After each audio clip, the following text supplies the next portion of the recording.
ಖಾನಾಪುರದಲ್ಲಿ ಒಂದು MCH ಆಸ್ಪತ್ರೆ ಉದ್ಘಾಟನೆ ಹಾಗೂ ಖಾನಾಪುರಕ್ಕೆ ಹೊಸ ತಾಲೂಕು ಆಸ್ಪತ್ರೆಯನ್ನು ಕೂಡ ನಾವು ನಮ್ಮ ಸರ್ಕಾರ ಬಂದ ಮೇಲೆ ಅದನ್ನು ಸ್ಯಾಂಕ್ಷನ್ ಮಾಡಿ ಅದರ ಒಂದು ಕಾಮಗಾರಿಯನ್ನು ಪ್ರಾರಂಭ ಮಾಡ್ತಕ್ಕಂಥದ್ದಕ್ಕೆ ಗುದ್ಲಿ ಪೂಜೆಯನ್ನು ಕೂಡ ಇಟ್ಕೊಂಡಿದ್ದೀವಿ. ಸೊ ಹೊಸ ತಾಲೂಕು ಆಸ್ಪತ್ರೆ ಮತ್ತು MCH ಆಸ್ಪತ್ರೆಯ ಲೋಕಾರ್ಪಣೆ ಖಾನಾಪುರದ್ದು.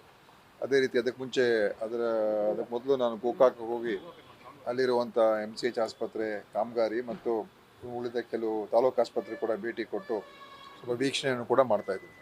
ಬೆಳಗಾವಿಯಲ್ಲಿ ನುರಿತ ತಜ್ಞ ವೈದ್ಯರ ಕೊರತೆ ಇದೆ. ಸರ್ಕಾರಕ್ಕೆ ಆಸ್ಪತ್ರೆಗಳು ಎಲ್ಲ ಕಡೆ ಇದಾವೆ, ಆದ್ರೆ ವೈದ್ಯರಿಲ್ಲ, ಅದಕ್ಕೆ ಬೇಕಾದಂಥ ವಸ್ತುಗಳಿಲ್ಲ, ಸಾಮಗ್ರಿಗಳೆಲ್ಲ ಇದೆ, ಅದೆಲ್ಲ ಇಲ್ಲ ಅಂತ ಹೇಳ್ಬೇಡಿ.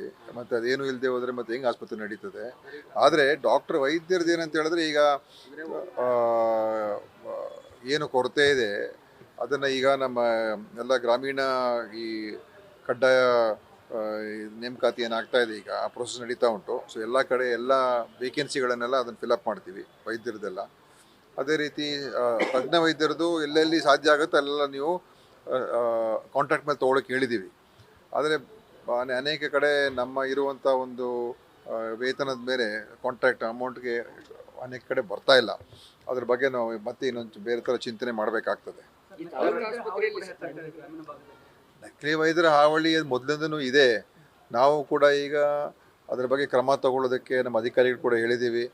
ಮತ್ತು ಎಲ್ಲೆಲ್ಲಿ ಗೊತ್ತಾಗುತ್ತೆ ಅದರ ಬಗ್ಗೆ ಯಾವುದೇ ರೀತಿಯ ಒಂದು ಮುಲಾಜಿಲ್ದೇ ಕ್ರಮ ತಗೊಳ್ಬೇಕು ಅಂತ ನಾವು ಹೇಳಿದ್ದೀವಿ.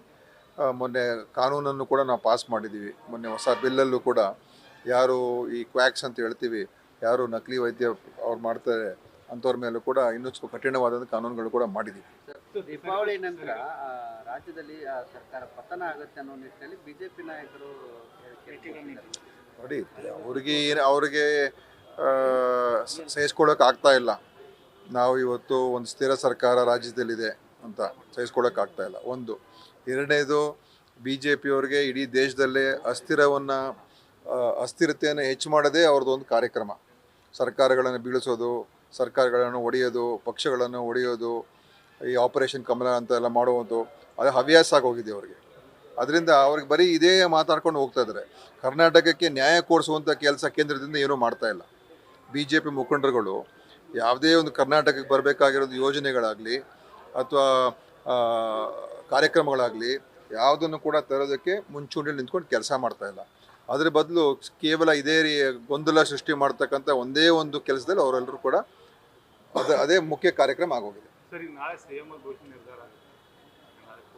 CM ಅವ್ರ ಭವಿಷ್ಯ ನಿರ್ಧಾರ ಆಗ್ತದೆ. ಏನೂ ಆಗಲ್ಲ. CM ಅವರು ಇರ್ತಾರೆ, ಅವರೇ CM ಆಗಿರ್ತಾರೆ, ಅವರೇ ಆಡಳಿತ ನಡೆಸ್ತಾರೆ. ಏನೂ ಆಗೋದಿಲ್ಲ. ಯಾರು CM ರೇಸಲ್ಲಿಲ್ಲ.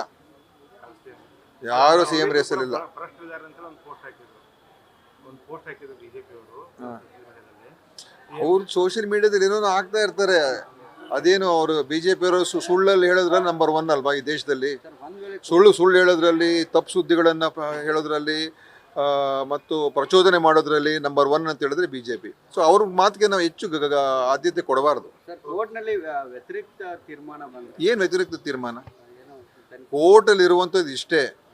ಗವರ್ನರ್ ಅವರು ಕೊಟ್ಟಿರುವಂಥ ಏನು ಶೋಕಾಸ್ ಇದು ಸ್ಯಾಂಕ್ಷನ್ನು ಅಂದರೆ ಪ್ರಾಸಿಕ್ಯೂಷನ್ಗಲ್ಲ,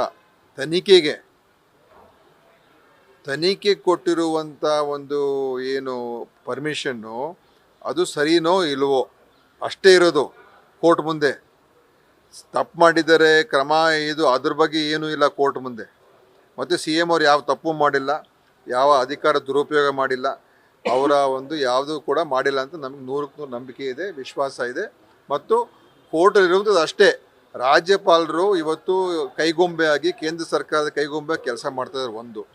ಎರಡನೇದು, ಯಾವ ಆತುರದಲ್ಲಿ ಕುಮಾರಸ್ವಾಮಿ ಮೇಲೆ, ಜೊಲ್ಲೆ ಮೇಲೆ, ನಿರಾಣಿ ಮೇಲೆ ಅದೆಲ್ಲ ತಿಂಗಳುಗಟ್ಟಲೆ ಬಿದ್ದಿದೆ ರಾಜ್ಯಪಾಲರ ಮುಂದೆ. ಯಾವುದನ್ನು ಕೂಡ ಕ್ರಮ ತಗೊಳ್ದೇನೆ ಯಾರೋ ಪ್ರೈವೇಟ್ ಕಂಪ್ಲೇಂಟ್ ಬಂದಿದ ತಕ್ಷಣ ಒಂದೇ ದಿವಸದಲ್ಲಿ ಶೋಕಾಸ್ ನೋಟಿಸ್ ಕೊಡ್ತಾರೆ ಅಂತ ಹೇಳಿದ್ರೆ ರಾಜ್ಯಪಾಲರ ಮನಸ್ಥಿತಿ ಅನ್ನೋದು ಅಲ್ಲೇ ಗೊತ್ತಾಗೋಯ್ತು. ಪಕ್ಷಪಾತ ಮಾಡ್ತಾ ಇದ್ದಾನೆ. ಒಂದು. CM ದೋಷನೇ ಇಲ್ಲ. ಇದು ಕೋರ್ಟ್ ಮುಂದೆ ಇರೋದು CM ದೋಷ ಮಾಡಿದರೆ ಇಲ್ವಾ ಅಂತ ಅದಿಲ್ಲ ಸ್ವಾಮಿ.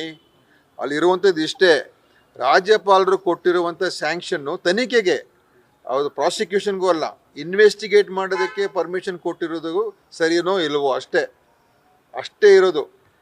ಕೋರ್ಟ್ ಮುಂದೆ ಸಿ ಎಂ ತಪ್ಪು ಮಾಡಿದಾರೋ, ಸಿ ಎಂ ಏನಾದರೂ ಅದು ಯಾವುದು ಕೂಡ ಕೋರ್ಟ್ ಮುಂದೆ ಇಲ್ಲ. ನ್ಯೂಸ್ ಫಸ್ಟ್ ನಿರ್ಭೀತಿಯಿಂದ ನಿಮ್ಮ ಪರವಾಗಿ.